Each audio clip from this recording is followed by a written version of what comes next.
Ikaw ba ay naakit na gumawa ng hindi mabuti, mapagbigyan lamang ang hilig ng iyong katawan? Nako naman, isa na namang panibagong kwento ang ating pagsasamahan sa araw na ito at ang kwentong ito ay may mga halos kapareho na ring kwento na ating naibahagi. Kaya nga po siya nagkaroon ng lakas ng loob para mag-share ng kanyang kwento. Sabi niya sa akin, dahil daw may napakinggan siyang parang kasing kwento rin yan na nai-air na natin. Pero may kakaiba pa rin sa kaniyang kwento. Kaya eto na, panoorin niyo na ang ating programang Dear Mama Mia.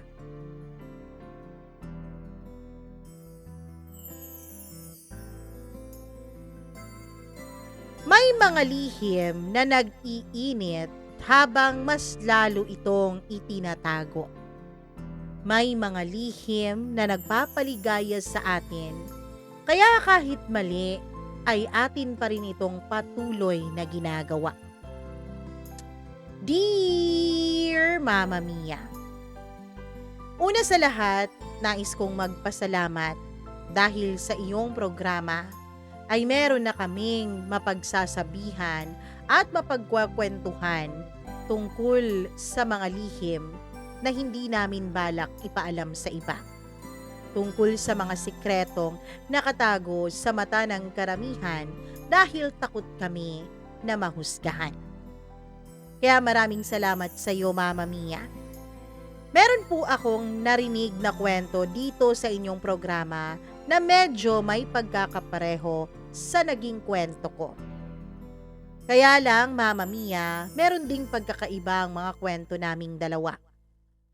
Ito po ang nagtulak sa akin para ako ay magbahagi ng sarili kong karanasan. Para na rin maibsan kahit papaano ang guilt na aking naramdaman. Tahimik ang paligid noon. Ang ilaw sa kwarto ko ay malabo. Mala-amber ang kulay. Ang tanging tunog ng electric pan ang nangingibabaw. Nasa pagitan na naman ako ng isang gabi na hindi ko alam kung kasalanan ba ang ginagawa ko o pagpapahiwatig ba ng aking kalayaan. Pero isang bagay ang malinaw. Sabik na sabik ako. Sabik sa bisita kong palaging huli, pero lagi ko pa rin inaabangan. Ako si Rachel. Sa mata ng marami ay malinis po akong tignan. Tulad ng karamihan sa mga kababaihan, ang tingin sa akin ay huwaran ng kabataan. Palagi rin akong may ngiti sa aking mga labi. Palaging malinis, parang malabirhen, Maria Clara tuwing umaga.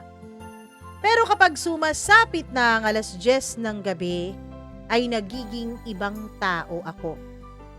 Parang nabubura ang pagiging profesional ko. Ang disente kong mukha sa opisina at ang pagkakataong gusto ako ng iba. Sa gabi, ako ay ako. Walang pagkukunwari, walang itinatago. Bumukas ang pintuan, pumasok si Luigi. Ang kasalanang lagi kong binabalik-balikan. Naka-hoodie siya, maong, at may bitbit na paper bag ng take-out. Amoy pa lang niya ay gustong-gusto ko nang lunurin ang sarili ko sa kanyang leeg. Hindi kami nagkikibuan. Walang beso, walang hi at hello. Sanay na kami, Mama Mia. Ang usapan namin, simple lang. Walang iyakan, walang tanungan, walang nararamdaman. Walang feelings, ika nga. Pero minsan, aaminin ko sa'yo, Mama Mia. Gustong-gusto ko nang sirain yung kasunduan namin na yun. Gutom ka?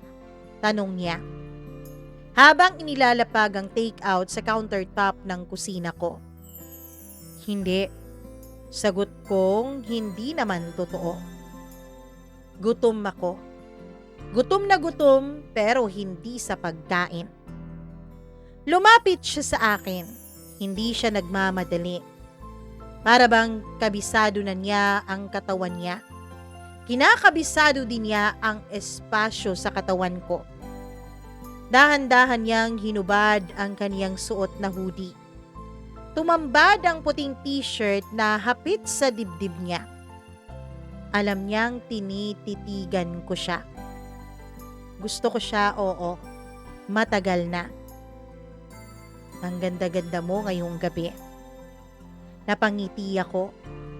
Pambobola lang yun, pero sa totoo lang, ako rin ay hindi rin makatanggi sa itsura niya. Parang makasalanang regalo na hindi dapat buksan dahil pinagbabawal ng langit. Tumayo siya sa harap ko. Ako'y nakasando at shorts lamang. Sadyang manipis ang tela. Kapag nasa unit ko siya, palagi akong hindi nagsusuot ng bra. Dahil gusto kong lagi akong handa anumang oras na gustuhin niya. Ang tagal mong hindi nagparamdam bigla akong sinabi. Gusto mong mag-usap? Tanong niya. Hindi. At sa isang iglap, naglapat ang aming mga labi. Mainit, mabilis, walang pasakali.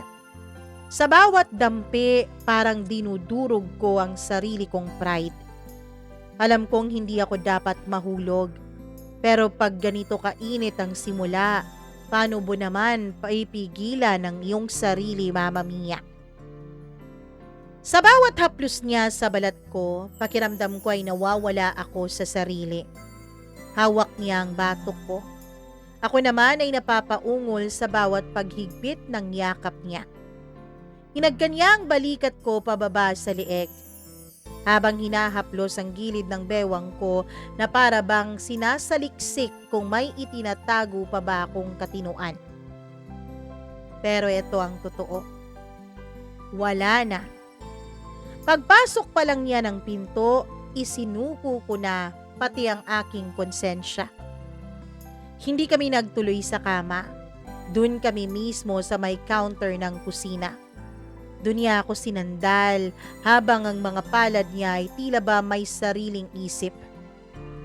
Mapusok, matapang, walang takot. At habang gumagapang ang apoy sa pagitan naming dalawa, nagtanong ako sa sarili ko, hanggang kailan ba kami ganito? Walang usapan, walang relasyon, puro init, puro katawan. At bakit parang gusto kong wag na itong matapos? Bakit kahit alam ko na hindi ko na mapipigil ang pagkahulog ko sa kanya? Bakit kahit hindi ko masagot ang tanong na hanggang kailan ba kami ganito, ay wala pa rin akong pag-aalinlangan na malayang ibinibigay ang aking sarili at katawan sa kanya? Kinabukasan, may marka pa sa balat ko mula sa mga palad niyang mapangahas, sa mga halik niyang hindi nagtatanong kung pwede, at sa pagitan ng mga hita ko, naroon ang paalala ng isang gabing hindi ko na naman malilimutan. Pero ngayong maliwanag na ang paligid, tila ba mas naging malinaw rin ang tanong na pilit kong tinatakasan. Ano ba talaga kaming dalawa ni Luigi? Hindi ko alam ang isasagot ko sa tanong na yun, Mama Mia. Hindi rin naman siya nagtatanong sa akin. Hindi rin siya naghahanap ng label. At ako ang babaeng umoo sa kasunduan namin na bawal ang magkaroon ng feelings. Bawal ang mahulog. Pero bakit ganoon? Tuwing gabi, pagkatapos ng bawat maiinit naming pagtatalik, ay hinihintay ko pa rin mula sa kanyang mga labi ang mga salitang, "Gusto kitang makasama bukas." Pero wala. Kailanman ay hindi niya yon inusal sa akin. Pagkatapos niya akong halikan sa noo, lagi na lang siyang umaalis. Walang pangakong babalik.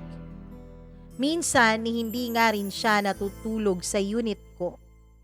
Kapag tapos na siya, kapag nakapagparaos na kaming dalawa, minsan ay nagmamadali pa siyang umalis. Kumuha ako ng tubig mula sa refrigerator. Naka-oversized shirt lang ako na hindi ko maalala kung kanya ba yon o akin. Habang umiinom ako, napansin kong naiwan niya ang lighter niya sa ibabaw ng counter. Yung itim na Zippo na may gasgas sa gilid. Palatandaan kung gaano siya kadalas magyosi. Kahit alam kong sinusubukan naman niyang itigil yon. Kasi lagi kong pinapaalala na masama iyon sa kanyang katawan. Pinulot ko ang lighter na yon. Pinaglaruan. At sa loob-loob ko, pati ba ako iniwan mo lang din kagabi, Luigi? Pero wala akong magagawa eh. Ganun na ang naging siste at naging usapan naming dalawa. Nahihiya akong sabihin sa kanya na ayoko na ng ganon.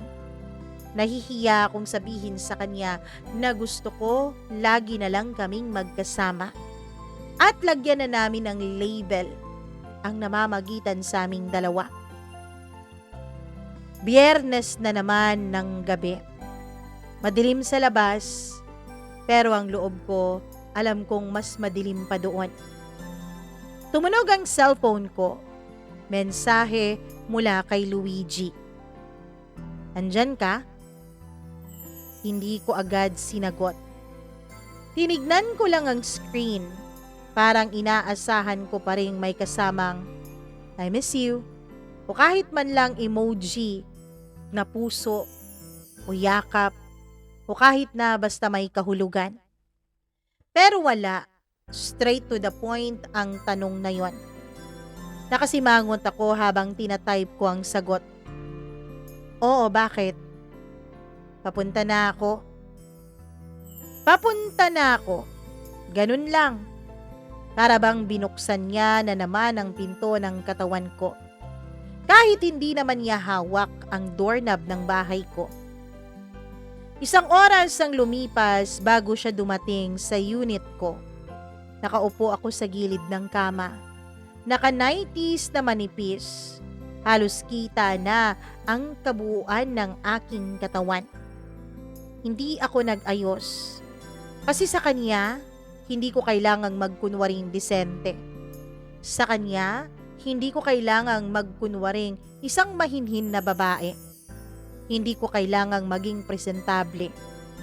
Hindi naman ako ang type niyang pormahan. Ako yung type niyang papuntahan kapag gusto lang niya ng init ng katawan. At kahit masakit mang aminin, Mama Mia, ako rin. Gusto ko siya ng higit pa pero gusto ko rin siya sa parehong dahilan.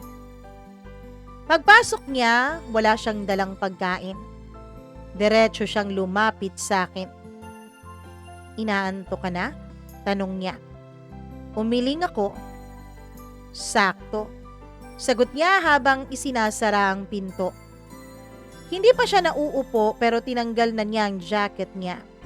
Kita ko kaagad ang tattoo sa kanyang braso. Isang itim na ahas na paikot sa pulso. Hindi ko pa rin alam kung ano ang ibig sabihin ng tatong iyon. Hindi ko siya tinatanong dahil alam ko namang hindi rin siya magbubukas at hindi rin niya ako sasagutin ng maayos. Pero gustong gusto kong magtanong. Gustong gusto ko siyang kilalanin.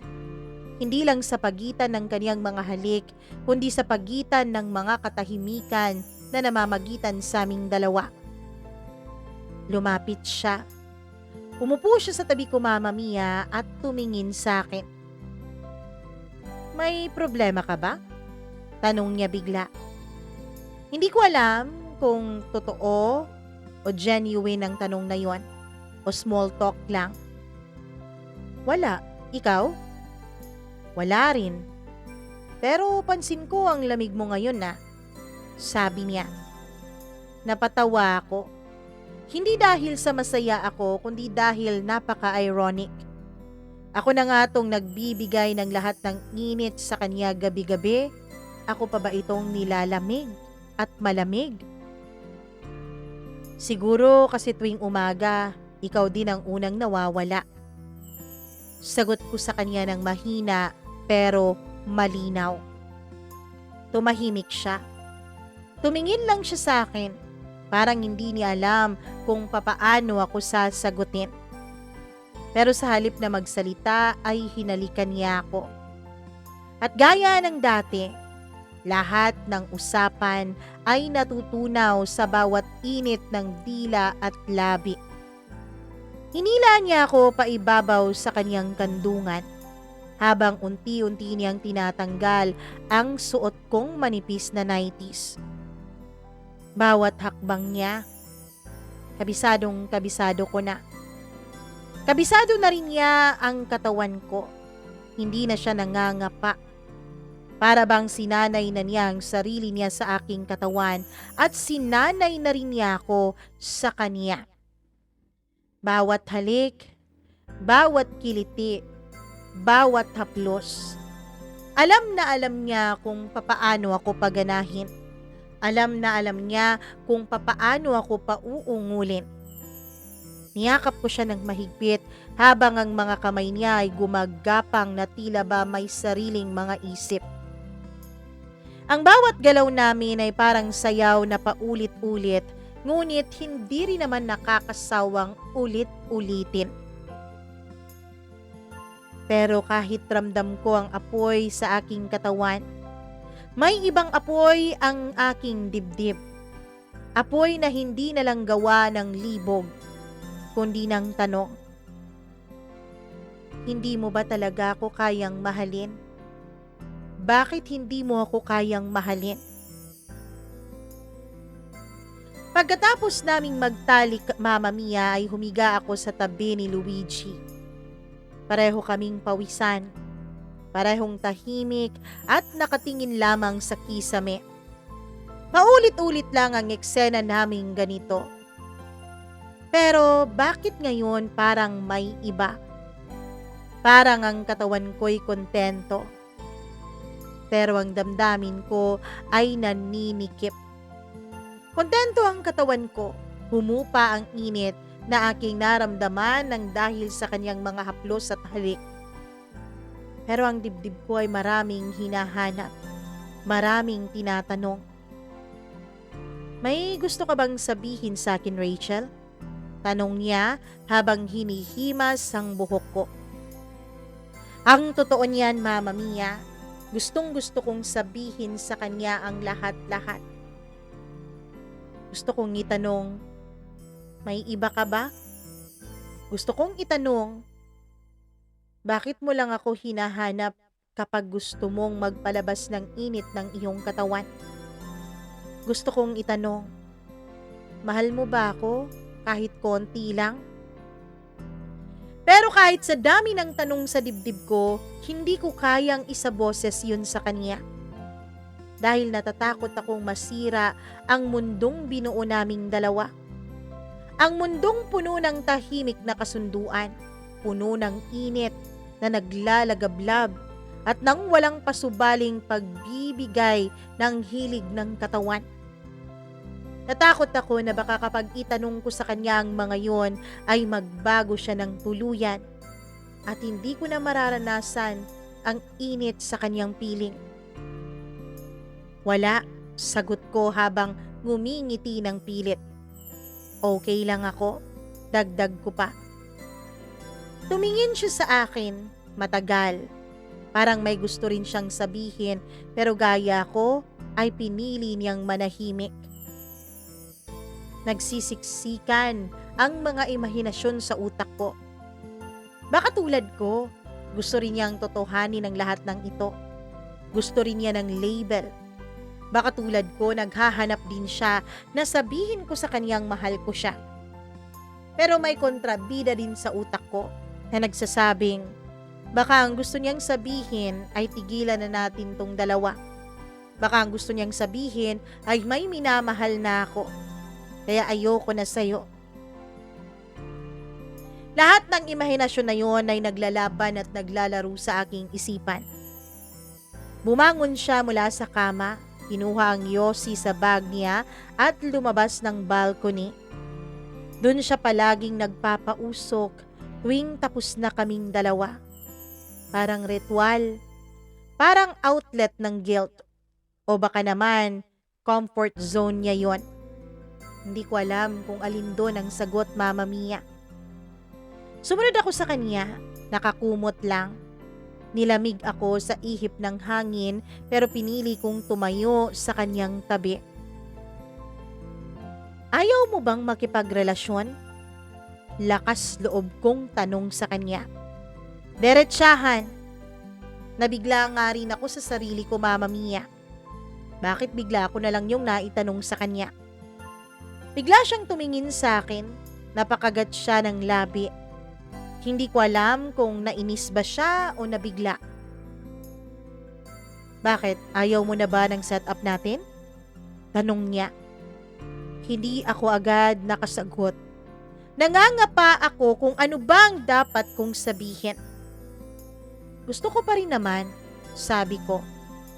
Pero aaminin ko, may mga gabi na hindi na sapat yung katawan lang ang kasama. Bumuntong hininga siya, tumitig sa malayo. Tila ba iniiwasan niya ang nagtatanong kong mga mata. Sinabi ko na sa'yo simula pa lang, 'di ba? Na hindi ako pang relasyon. Hindi ako maayos, Rachel. Paano kung gusto ko ng magulo? Paano kung gusto kita kahit hindi ka maayos? Hindi ko alam kung saan ko hinugot ang sinabi kong yon, Mama Mia. Basta na lang lumabas iyon sa aking bibig. Huminga siya ulit ng malalim. Tumalikod siya na parang hindi kinakaya ang sagot ko. Bumalik siya sa loob. Iniwanan ako sa labas. At doon habang pinagmamasdan ko ang mga ilaw sa syudad na nasa ibaba, ay naluha ako. Hindi dahil sa nasaktan ako sa kanyang ginawa, kundi dahil na-realize ko ang isang katotohanan. Mahal ko na si Luigi. Kinabukasan, gaya ng nakasanayan ay wala na si Luigi. Iniwan lang niya yung lighter niya ulit. Palagi niyang ginagawa yon kapag hindi niya alam kung kailan siya babalik. May iiwanan siyang lighter na tila ba ala-ala niya. Pero hindi na ako umiyak. Ngayon malinaw na sa akin ang lahat. Gusto ko siyang mahalin. Gusto ko siyang hawakan kahit wala namang katiyakan. At kung ito man ay mali, gusto ko na lang magkamali hanggang sa huli. Lumipas ang mga araw, linggo, hanggang sa naging 2 linggo, Mama Mia, nang walang paramdam sa akin si Luigi. Sinubukan ko siyang tawagan pero hindi siya sumasagot. Tinext ko siya pero walang reply. Kaya sinubukan ko na lang magpakabisi-bisihan sa trabaho. Work, errands, casual date na wala namang saysay. Pero kapag gabi-gabi kapag humihiga na ako, ang katawan ko ay may memorya. Memorya ng mga halik niya, ng paghawak niya, ng mga haplos niya, ng kung paano siya tumitig na parang ako lang ang babae sa mundo kahit isang gabi lang. At isang gabi, biglang tumunog ang cellphone ko. Isang request for video call. Si Luigi. Nagulat ako, Mama Mia. Hindi siya tumatawag. Palagi lang siyang nagte-text sa akin. Hindi nga rin siya nagchat-chat eh. Text lang talaga kahit na friends naman kami sa mga social media accounts namin. Pero ngayon nagulat ako. Tumatawag siya. Hindi ko alam kung sasagutin ko ba. Pinanood ko lang muna ang pangalan niya ng ilang saglit na rumerehistro sa aking screen. Tila kinakausap ako ng puso ko. Sagutin mo na, baka ito na yon. Diba? Hindi naman siya tumatawag sa'yo. Kakaiba to eh. At sinagot ko nga. Pagbukas ng video ay nakita ko agad ang mukha niyang pamilyar na pamilyar sa akin. Medyo magulo ang kaniyang buhok. Mukhang lasing. O di kaya pagod. O baka naman parehong pagod at lasing. Rachel, sabi niya. Paos ang boses. Pwede ba kitang makita ngayon? Tumingin ako sa orasan, 1:00 na noon ng madaling araw. Luigi, anong meron? Tanong ko. Halatang nag-aalinlangan. Hindi ko alam, pero kailangan ko ng kakampi ngayon. May lungkot sa kanyang mga mata. Iba ito sa mga dati. Hindi ito yung tipikal na libog lamang. Ang tono ng kanyang tawag, hindi yung tipikal na nagiinit lang ang kanyang katawan. Ito ay pagod. O baka nga mas malalim pa. Dito ka na lang matulog, sagot ko. Hindi ko na inisip ang dapat at hindi dapat. Inalok ko na siya na matulog sa kwarto ko at sa tabi ko. Kahit na wala kaming usapan na may mangyayari sa amin ng gabing yun. 20 minuto ang lumipas, nasa harap na siya ng pintuan ko. Nakaputing shirt lang siya at maong na pants. Walang dalang bag, wala ring ngiti. Parang may bigat sa kaniyang mga balikat. Pagbukas ko ng pinto ay hindi siya agad pumasok. Tinitigan niya lang ako, Mama Mia. Kaya ako na ang naunang nagsalita. Halika na, pasok ka na. Malamig dyan sa labas. Pumasok nga siya sa loob pero tahimik pa rin. Umupo sa kama. Ako naman ay naupo na rin sa tabi niya at pilit binabasa ang ekspresyon ng kaniyang mukha. Gutom ka ba? Gusto mo bang kumain? Tanong ko. Umiling siya. Tubig, baka gusto mo ng tubig o kaya'y kape. Umiling siya ulit. Yossi, gusto mo? Sa wakas ay tumango siya. Kinuha niya ang lighter na naiwan niya dati sa counter. Para bang kahit papaano ay may koneksyon pa rin siya rito. Binuksan niya ang sliding door papunta sa balcony at doon nagpausok. Sumunod ako sa kanya. Habang pinapanood ko siyang magbuga ng usok, ay may sinabi siyang hindi ko inaasahan. May anak ako. Natigilan ako noon, Mama Mia.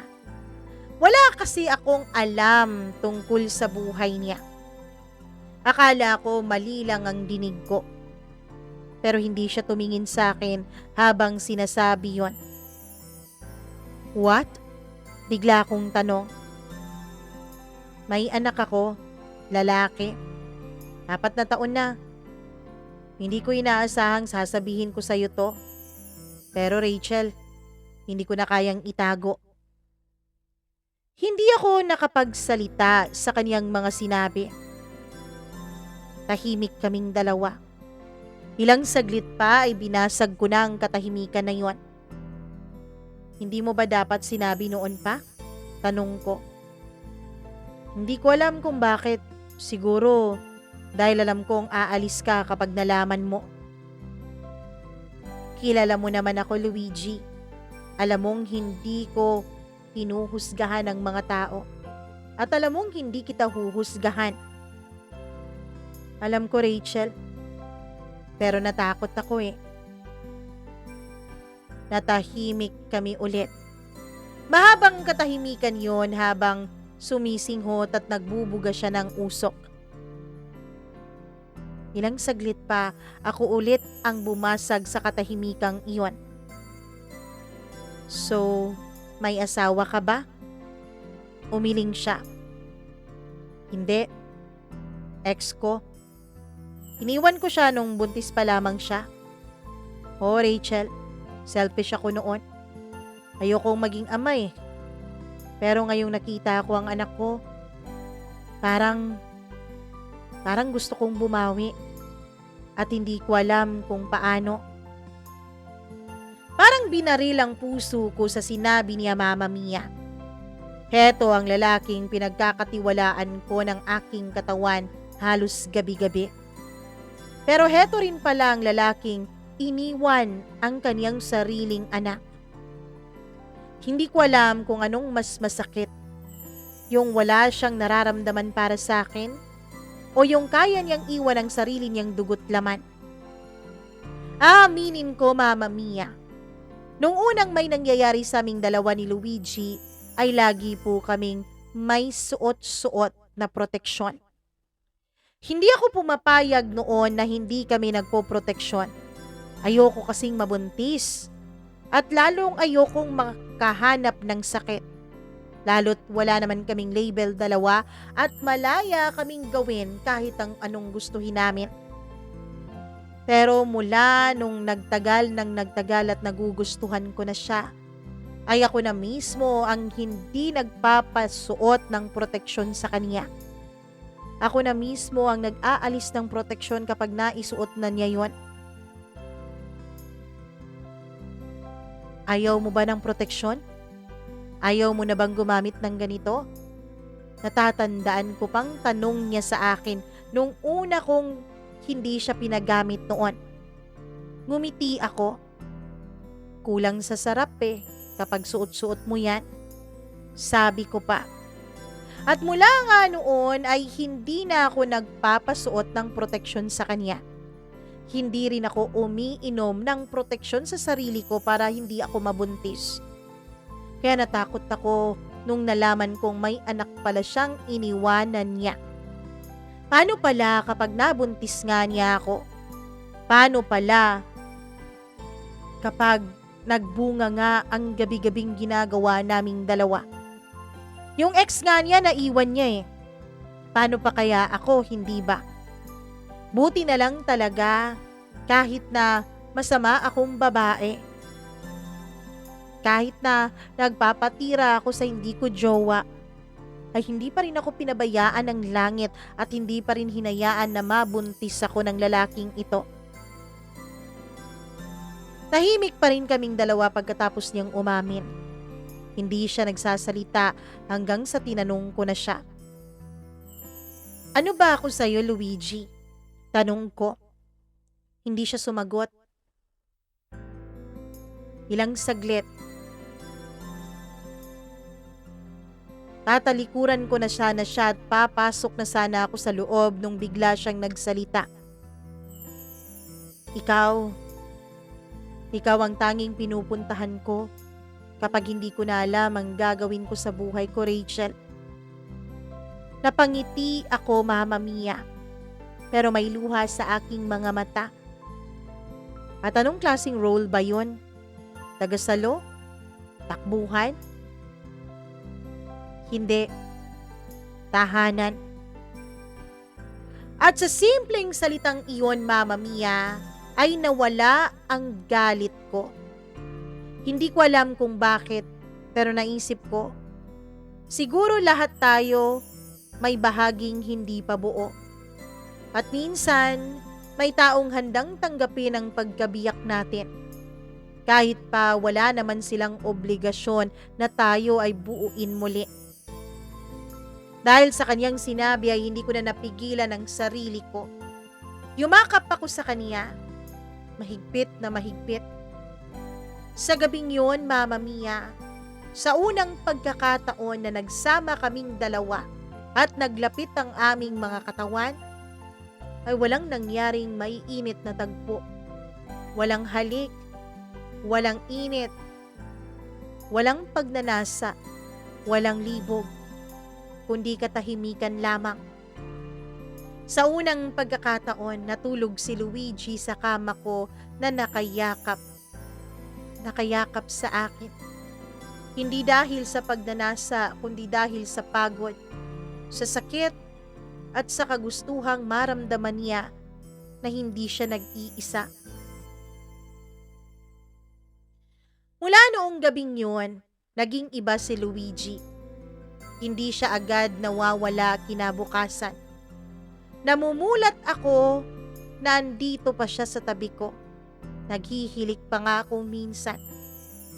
Hindi siya bigla-biglang umaalis habang ako ay tulog pa. Sa halip, minsan, nakikita ko pa siyang nakaupo sa gilid ng aking kama. Pinagmamasdan ako habang mahimbing pa. Minsan naman ay nakayakap pa rin siya sa akin habang naghihilik pa. At sa isang umagang ito, nadatnan ko siyang nakaupo sa gilid ng kama at pinagmamasdan akong natutulog. Nung namulat ang mga mata ko, ay nagulat pa nga ako sa pagngiti niya. "Gising ka na pala," sabi ko. Bahagyang nahihiya dahil hindi ako sanay na makita niya akong ganito. Walang make-up, sabog ang buhok. Di ko nga alam kung nakanganga pa ako, tumutulo ba ang laway ko. Pero yun ang totoong ako. "Ang tulog mo parang bata ah. Wala kang iniisip," sabi niya habang inaabot ang kamay ko at hinawakan niya iyon ng banayad. Napatitig ako sa kanya. Hindi siya nakangiti. Seryosong seryoso siyang nakatingin sa akin. Pero ramdam ko, may bigat ang kaniyang paghawak sa akin. Para bang ang mga hawak na yon ay nagsusumigaw ng salitang patawad. Umupo siya sa tabi ko at sa wakas, hinila niya ako palapit sa kanya. Hinaplos ang likod ko at binulong. "Salamat ha, kasi hindi mo ako itinaboy." Hindi ako nagsalita, Mama Mia, dahil sa totoo lang, ako nga itong nahulog sa kanya kahit wala naman siyang pangakong sasaluhin niya ako. Sa mga sumunod na araw ay dumalas ng dumalas ang pagbisita ni Luigi sa akin. Pero hindi na lang ito tungkol sa init ng katawan. Minsan nanonood kami ng kami lang ng movie. Minsan naman sabay kaming nagluluto. Ako sa paghihiwa ng mga sangkap. Siya naman taga-tikim. Minsan tahimik lang kaming magkatabi sa sofa. Nagsisiksikan sa kumot habang malamig na malamig ang aircon na dinagdagan pa ng electric fan. Pero gabi-gabi, may isa pa ring parte ng ugnayan naming hindi mawala-wala, ang apoy. Dahil kahit pa dahan-dahan kaming nagiging mas close dalawa, hindi nawala sa aming pagitan ang mga init ng aming katawan. Kapag magkadikit ang mga balat namin, parang may sumasabog. May sabik na kalamnan at may tukso na napakahirap namang iwasan at labanan. Isang gabi habang naghuhugas ako ng pinggan ay lumapit siya sa likod ko. Dahan-dahan niyang hinahaplos ang bewang ko. Wala siyang sinabi. Ang mga palad niya maligamgam. At ramdam ko ang pagnanasa kahit hindi siya nagsasalita. "Alam mo bang dito kita unang ginusto?" Bulong niya sa tenga ko. "Sa kusina mo." Napangiti ako, Mama Mia, kahit nakapikit. Tumigil ako sa paghuhugas dahil sa sensasyong aking nararamdaman sa bulong niya sa aking tenga at sa haplos niya sa aking bewang. Humarap ako sa kanya. Basang-basa ang mga kamay ko pero hindi ko na iniisip yon. Tiningnan niya ako, malalim at mapang-akit. Hinalikan niya ako. Mabagal, malambing, masuyo. Hindi kagaya ng dati na lagi na lang sabik. Lagi na lang mapusok at walang preno-preno. Eto, sa pagkakataong to ay iba. Marahan na para bang may damdamin, para bang may nilalaman bawat dampi ng labi niya sa aking mga labi. Hanggang sa napaupo na nga ako sa lamesa, binuhat niya ako para mapaupo ako doon, gaya ng dati naming ginagawa. Pero sa pagkakataong ito, hindi ko malaman kung imahinasyon ko lang o totoong nangyayari, Mama Mia. Ang bawat halik niya ay may paalala. Para bang sinasabi ng kanyang halik at haplos na hindi lang ang katawan mo ang gusto ko ngayon. Dahan-dahan niyang hinubad ang suot ko. Walang pagmamadali. Hindi siya nag-aapura na para bang tinatansya niya ang bawat segundo. Parang sinasamba niya ang bawat pulgada ng balat ko. At habang ang init ay humahaplos sa pagitan ng aming mga katawan, ang puso ko naman ay bumibilis ang tibok. Dahil ngayon, pakiramdam ko, hindi na lang ito tungkol sa sarap. Ito ay tungkol na sa panganib. Ang panganib na mahalin ang isang taong walang katiyakan. Dati-rati naman, kahit na minamahal ko siya, hindi ako natatakot eh. Kasi wala akong nararamdaman na kaparehong pinakpakita niya sa akin. Pero ngayon, kahit ramdam ko, Mama Mia, na para bang may pagmamahal na rin na nagmumula sa kanya. Oo, na-excite ako pero may halong takot din yun. Pagkatapos ng mainit na gabing iyon ay nahiga kami sa kama.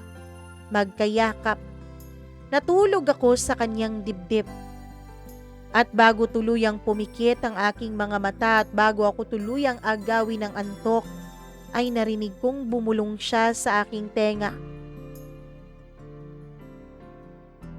Rachel, natatakot ako. Kahit antok na antok, ay pinilit kong dumilat ang mga mata ko. Saan? Sa kung anong nararamdaman ko sa'yo. Tumahimik siya at ako rin. Pero sa puso ko, Mama Mia, ay kumabog pa ito ng mas mabilis na para bang may sumabog. Hindi ko alam kung anong direksyon ang tinatahak naming dalawa. Pero isa lang ang malinaw sa akin. Pareho na sa aming dalawa ang namamagitan sa amin. Hindi na lang ito basta tungkol sa init ng katawan at sa pagnanasa ng kalamnan. Mula nung gabing binulong niya sa akin ang takot niya, Mama Mia, ay tila ba mas lalo akong nakakaramdam ng pagkahulog sa kanya. Tila mas naging malapit kaming dalawa ni Luigi sa isa't isa. Parang may pader na unti-unting gumuho. Hindi na siya masyadong malamig. Madalas na rin siyang tumatawag sa akin. Hindi lang tuwing gabi, kundi kahit tanghali. Kahit na wala lang. Minsan may padala pa siyang kape sa opisina. Maliit na bagay, pero sa isang lalaking tulad niya, malaking hakbang yon. Sa isang lalaking hindi sanay na sumuyo, sa isang lalaking hindi sanay na magpakita ng interes liban sa init ng katawan, malaking hakbang yon, Mama Mia. Pero habang ako'y lumalapit sa kanya, pakiramdam ko may isang bahagi pa rin ng mundo niya ang ayaw niyang ipaabot sa akin. Isang parte ng pagkatao niya na ayaw niyang galawin ko. Hanggang isang araw, nabasag ang ilusyon naming dalawa. Sabado ng gabi, nasa unit ko siya. Umuulan sa labas at malamig at pareho kaming nasa ilalim ng kumot. Walang nangyaring mainit sa pagitan namin ng gabing yon. Simple lang, magkayakap lamang kami, nanonood ng pelikula at magkasabay na humihinga. Pero habang ako'y nakapikit, narinig ko ang pag-vibrate ng cellphone niya. 2 sunod na mga mensahe ang dumating. Tumayo siya kaagad Kinuha ang telepono mula sa side table at tumalikod. Hindi niya alam, naniningkit ang mga mata ko sa gilid ng unan. At nabasa ko ang pangalan nung nag-message. Clarice, Mom of Elijah. At ang mensahe ay klarong-klaro sa akin at tandang-tanda ko pa rin hanggang ngayon. You said you'd be here tonight. Elijah kept waiting. He cried himself to sleep. Para akong pinagsakluban ng langit at lupa. Si Clarice, ang ex niya. Si Elijah, ang anak niya. At eto siya ngayon, nakahiga sa kama ko habang may batang naghihintay sa kanya sa kabilang bahay. Hindi ko na natiis. Bumangon ako. Tiningnan ko siya habang hawak pa rin niya ang cellphone niya. Hindi ba dapat nandun ka? Diretsyong tanong ko. Mabigat at walang paligoy-ligoy. Nagulat siya sa sinabi ko. Halatang hindi niya inakalang nabasa ko ang mensaheng iyon. Rachel, it's not what you think. Talaga ba? Kasi ang iniisip ko, may batang umiiyak ngayon habang ikaw ay nakahiga rito. Yakap-yakap ang ibang babae na hindi naman niya ina. Pinili ko tong gabing to na para sa'yo. At pinili mong saktan ang anak mo para lang makasama ako? Anong klaseng tao ka, Luigi? Natahimik siya. Hindi mo alam kung anong sakripisyo ang ginagawa ko. Oo, hindi ko nga alam. Kasi hindi mo naman sinasabi. Kasi hanggang ngayon, hindi mo pa rin ako lubusang pinapapasok dyan sa buhay mo.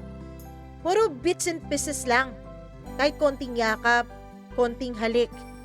Yun ang binibigay mo sa akin, pero walang buo. Lumapit siya sa akin at sinusubukang hawakan ang kamay ko. Umiwas ako. Rachel, akala ko okay na to. Akala ko sapat na to, pero siguro hindi talaga kita kayang bigyan ng buong-buong ako. Tama ka nga, Luigi. Hindi sapat. At kung hindi mo ako kayang isama sa kabuuan ng buhay mo, kasama ang anak mo, ang nakaraan mo, ang mga sugat mo, then bakit ka pa nandito? Wala siyang sagot. Tumayo siya. Kinuha niya ang jacket niya at sinuot. At bago pa siya lumabas ng pinto ay nagtanong ako ng mahina pero malinaw. Pinagsisisihan mo ba na minahal mo ako, Luigi? Tumigil siya sa paglalakad at tumingin siya sa akin. At sumagot. Ang pinagsisisihan ko, Rachel, ay hindi kita minahal ng buo. Pagkatapos noon ay lumabas na siya ng unit ko. Tuluyan at walang paalam. Sa gabing yun ay magdamag akong gising, Mama Mia. Tahimik ang paligid, pero ang puso ko ay parang binubugbog. Lahat ng alaala naming dalawa, ang bawat halik, ang bawat gabi ng init, bawat bulong sa dilim, parang sinabuyan ng malamig na tubig. Kaya ba niya ako iwan dahil lang mas pinili niyang maging ama? O kaya ba hindi niya ako pinili kasi simulat sa Paul, hindi naman niya talaga ako lubusang minahal gaya ng nararamdaman ko sa kanya. Isang linggo akong hindi kumain ng maayos noon. Pumapasok pa rin naman ako sa trabaho pero parang may kulang. May sugat sa dibdib kong hindi ko alam kung kailan gagaling. Ang katawan kong sanay sa init niya, ngayon ay nagyeyelo na sa lamig ng pagkawala niya. Pero isang gabi, habang nakahiga ako, Mama Mia, bigla na lang siyang tumawag. Hindi ko gustong sagutin yon. Tinititigan ko lamang habang nag-a-appear ulit ang pangalan niya sa screen ng cellphone ko. Hanggang sa nawala ito. Ilang sandali pa ay eto na naman. Nagri-ring na naman at kita ko na naman ang pangalan niya. Kaya tinanggap ko na ang tawag na yon.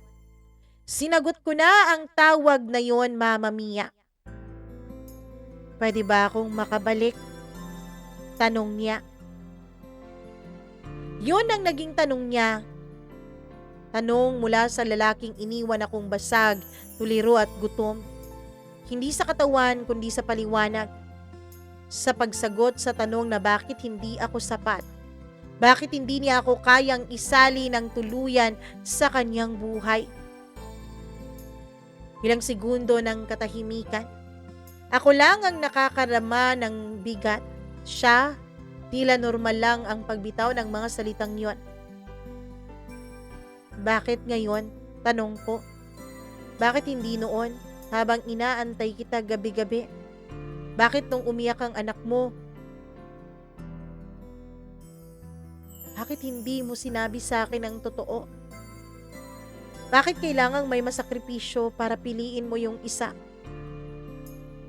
Sa kabilang linya ay tahimik siya, pero narinig ko ang hinga niya. Mabigat, may buhat-buhat. Dahil ngayon lang ako handang aminin na ikaw ang gusto ko. Sagot niya. Ngayon ka lang handa? Paano ako? Handang-handa na ako noon pa eh. Hanggang ngayon, sugatan pa rin ako. Tumahimik kaming pareho, walang background noise. Parang kaming dalawa lang ang nasa mundo. Kung babalik ka, Luigi, dapat hindi na lang katawan ang bitbit mo. Dapat yung buo ka na. Dapat yung handa ka na. Hindi siya agad sumagot. Pero ilang segundo pa ay may narinig akong pamilyar na tunog.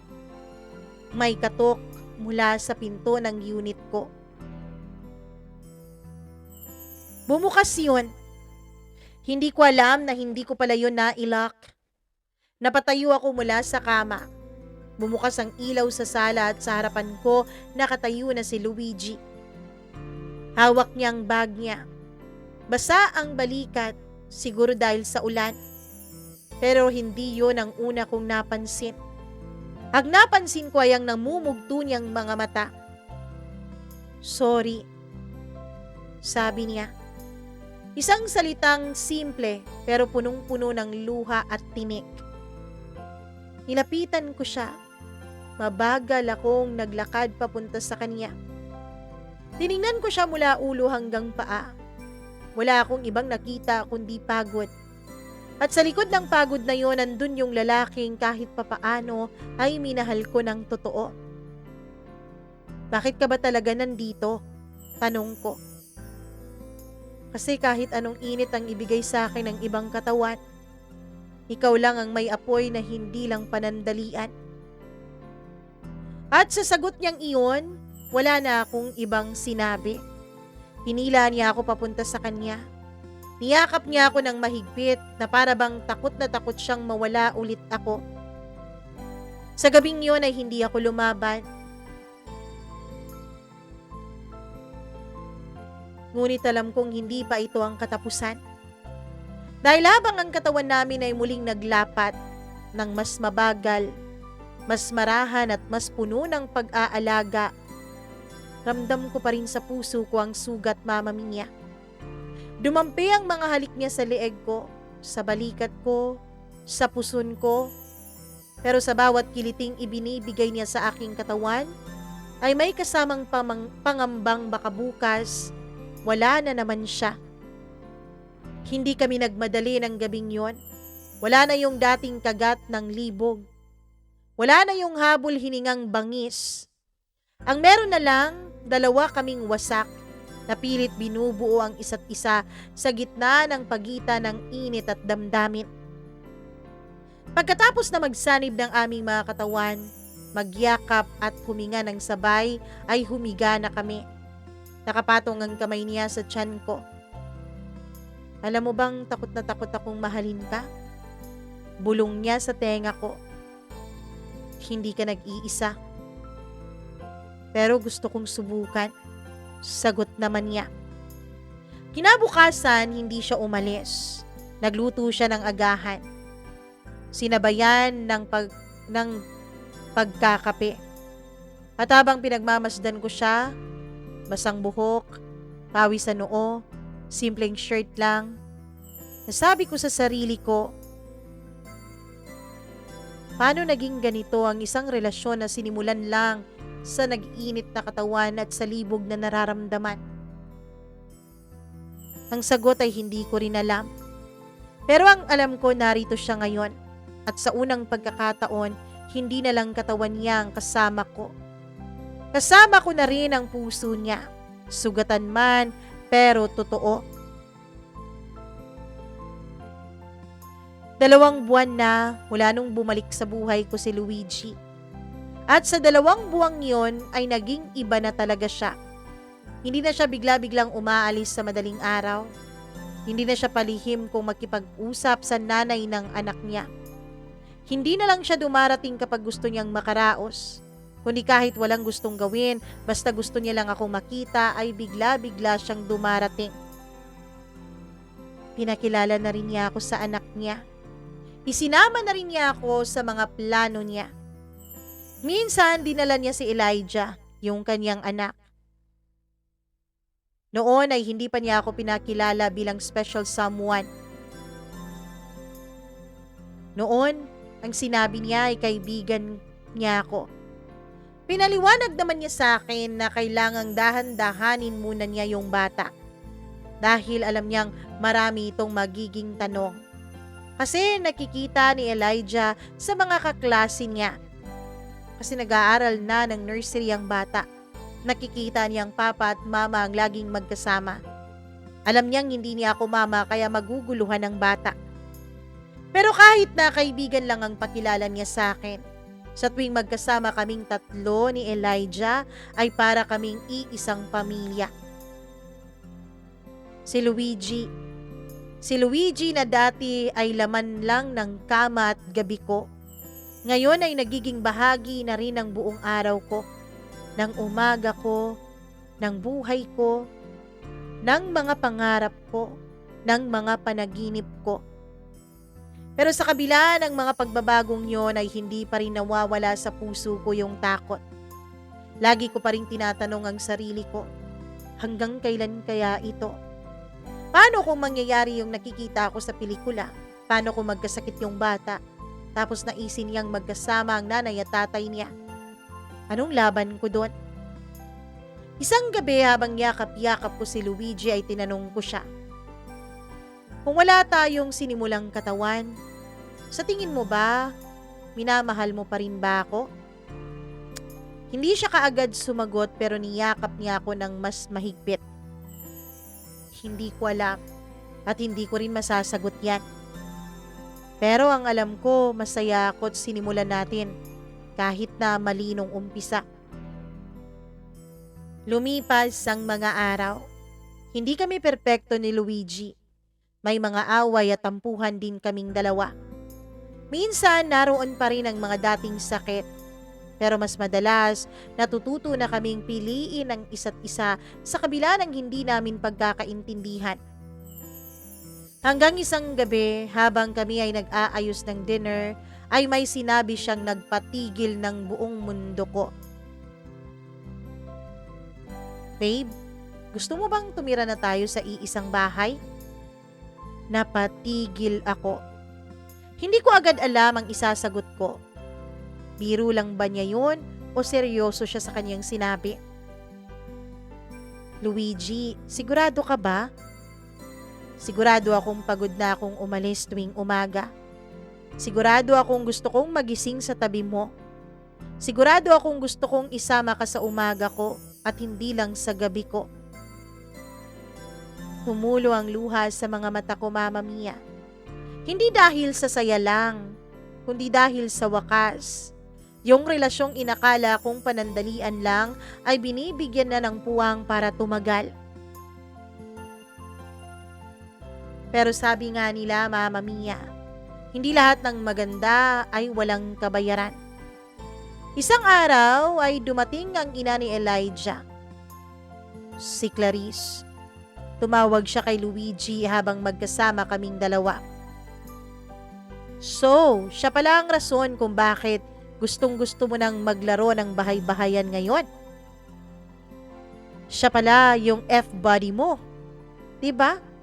Sabi mo dati, pampatanggal ng init ng katawan mo yon. Luigi, Huwag na huwag mong susubukang isali ang anak ko sa laro niyong yan, ha? Huwag na huwag mong susubukan na isali ang anak ko sa mga kababuyan ninyo.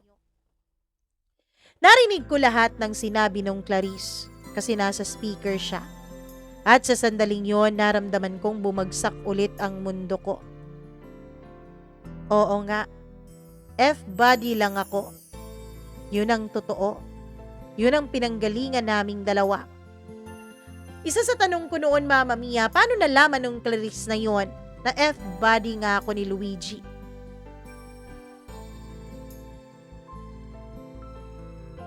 At ang sakit nun, na kahit gaano pa kami ka-close ngayon, kahit ilang beses niya pa akong yakap sa gabi, hindi pa rin yun mababago sa mata ng ibang tao, lalo na para kay Clarice. Para sa kanya, ako ang babaeng tinanggap ang katawan ng lalaking tumalikod sa kanya. Para sa kanya, ako yung babaeng baboy at gumagawa ng kasalanan. Hindi ko na kinayang tapusin ang usapan nilang dalawa. Pumasok ako sa kwarto at umiiyak. Si Luigi naman ay sinundan ako at umupo sa kama. Kung gusto mong bumitaw, iintindihin ko. Pero kung pipiliin mo akong hawakan, kahit pa buo pa ako sa kasalanan, ipapangako kong hindi kita bibitawan, babe. Hindi ko agad nasagot ang sinabi niya. Umiyak lang ako. Hanggang sa tinanong ko siya, paano nalaman ni Clarice ang tungkol sa usapan nating dalawa? Paano niya nalaman? Napampatanggal lang ako ng init ng iyong katawan. Sorry, babe.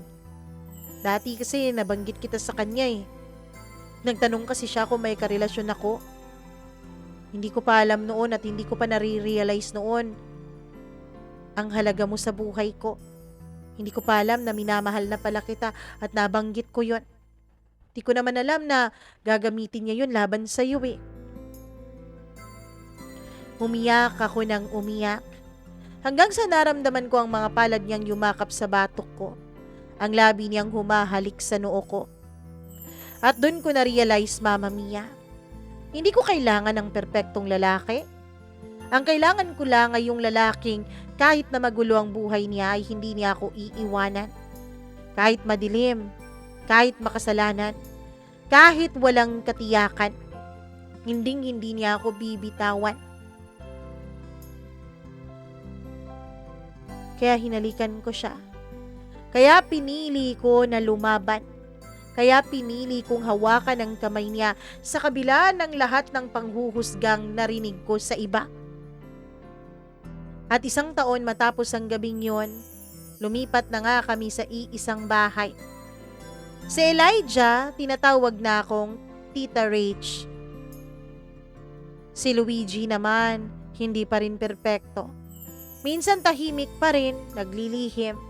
Minsan mainit ang ulo, pero lagi namang umuuwi. Laging yumayakap, laging humihingi ng tawad. At ako na dating babae lang sa dilim ng gabi, ngayon ay tahanan na ng isang pamilyang buo kahit pinunit pa ng nakaraan.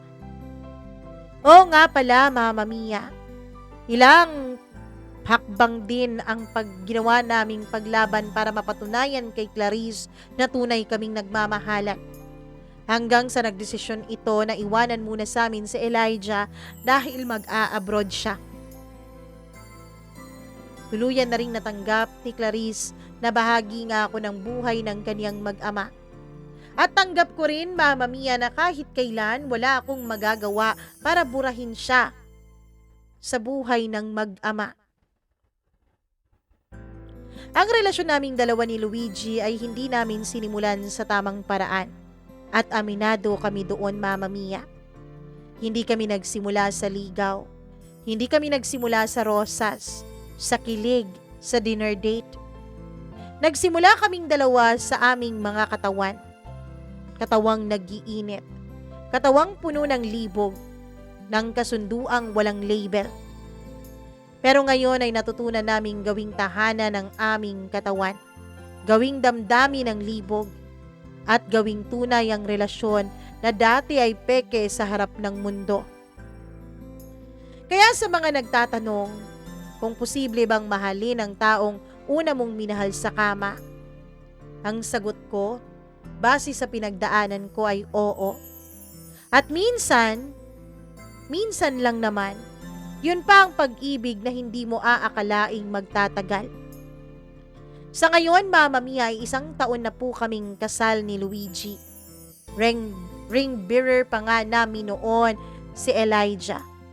At ngayon ay pinagbubuntis ko na ang unang anak naming 2. Si Elijah naman ay nasa poder pa rin namin. Bumibisi-bisita pa rin ang nanay niyang si Clarice tuwing umuuwi ito ng Pilipinas. Ayaw din kasi ni Clarice na iwan sa mga kamag-anak niya ang bata. Ulila na rin kasi siya sa kaniyang mga magulang. Delikado raw ngayon. Buti raw at alam naman niya na ama ni Elijah si Luigi at hinding-hindi niya ito pababayaan. At alam daw niya na sa pagmamahal na ginawa ko kay Luigi, alam niyang mamahalin ko rin ang anak niyang si Elijah. At hindi siya nagkamali doon. Sa ngayon, Mama Mia, halos mag-best friends na kaming 2 ni Clarice. Sa akin na nga siya tumatawag at dumiretso at hindi na kay Luigi. Kami pa nga ang may usapan na magbabakasyon kami kapag umuwi na siya. At Mama Mia, sinabi na rin niya na siya ang magiging ninang ng anak ko. Hindi man kami nag-umpisa sa mabuti, nag-umpisa man kami sa magusot. Pero pinili pa rin namin na ayusin ang mga gusot at plansyahin ang mga ito para sa buhay ng 2 inosenteng pwedeng ma-involve. At yun ay si Elijah at ang magiging anak naming 2 ni Luigi. Hanggang dito na lamang po, Mama Mia, at maraming salamat sa pagbabasa mo nitong aking sulat. Lubos na nagmamahal at gumagalang, Rachel.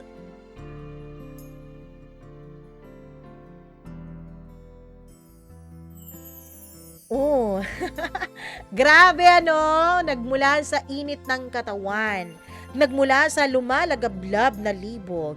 Ngayon ay isa ng patunay ng magandang pagmamahalan at magandang simula bilang pamilya. Ako ay natutuwa dahil naayos ninyo ang inyong mga hindi pagkakaintindihan ni Clarice at naayos ninyo ang inyong pamilya, Rachel. Naku naman. Pero alam mo, Rachel, sa buong katotohanan, hindi lahat ay siniswerte ng katulad mo. Hindi lahat na nag-umpisa sa libog, nag-umpisa sa init ng katawan, ay humahantong sa isang nakakakilig na love story. Humahantong sa isang love story na punong-puno ng pagmamahalan, punong-puno ng pagkakaintindihan. Minsan, humahantong ito sa isang wasak na damdamin, sa isang pag-ibig na pinagkaitan. Pero ang mas mahalaga naman doon ay ikaw na nag-send nito na naging maayos ang inyong mga buhay. Kaya maraming salamat sa pagbabahagi mo ng inyong kakaibang love story dito sa ating program. At syempre, ikaw na nakikinig ngayon, paki-like and follow na rin itong ating paki-like and share na rin itong ating video. Ano ba? Pangalawang araw na to ha. Paki-like at paki-share na rin itong ating video. Yon, para maraming matutunan, lalong-lalo na yung inyong mga kaibigan dyan sa inyong mga social media accounts, 'di ba? Like at share at syempre, huwag kalimutan na mag-click ng subscribe button kung hindi ka pa subscriber at mag-click na rin ng notification bell para lagi ka pong naa-update at nasasabihan kapag meron tayong mga bagong istorya na pinapalabas dito sa ating programa. At isa pa po sa aking gustong sabihin sa inyong lahat, naku, eto na. Kung kayo ay gustong magpa-member sa ating channel, meron pong join tab dyan. So, pwede nyo po, o join tab, join button, whatever you call it, pwede nyo po button talaga. Button, ganun. Pwede niyo po yung i-click para magpa-member dito sa atin. And syempre, speaking of members, sila po ang ating top priority sa ating mga shoutout. Pero nasa shoutout din naman yung mga hindi members. Huwag kayong mag-alala. Sadyang inuuna lang natin talaga ito sila.